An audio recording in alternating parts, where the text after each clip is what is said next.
বাড়িতে সহজে কালাকাঁদ বানিয়ে ফেলতে পারবেন খুবই সামান্য উপকরণ দিয়ে। আর এই দুটো জিনিস থাকলে আপনার কালাকাঁদ কিন্তু বাড়িতে চটজলদি তৈরি হয়ে যাবে।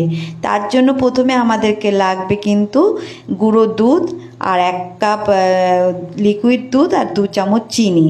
আর আমাদের ঘি তো সবারই বাড়িতেই থাকে, 1 চামচ প্রথমে ঘি দিয়ে দেব।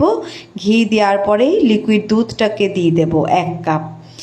আপনাদের পরিমাণ মতো করবেন। আমি এখানে 1 কাপ দুধে 1 বাটির মতো গুঁড়ো দুধ দিয়েছি। গুঁড়ো দুধটাকেও ভালো করে মিশিয়ে নেব। গ্যাসের ফ্লেমটা অবশ্যই তখন লোতে রাখবেন। তারপর 2 চামচ চিনিটাও আমি দিয়ে দিলাম। চিনিটা দিয়ে ভালোভাবে মিশিয়ে পরে গ্যাসের ফ্লেমটা বাড়িয়ে আমি 5 থেকে 8 মিনিটের মতো এইভাবে ফুটিয়ে নেব। অবশ্যই কন্টিনিউ নাড়তে থাকবেন, না নাড়লে কিন্তু গুঁড়ো দুধ সেহেতু লেগে যাওয়ার সম্ভাবনা থাকে।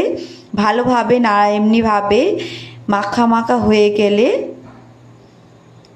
এইভাবে তখন আমরা এইটাকে একটা প্লেটের মধ্যে ঠান্ডা করতে দিয়ে দেব।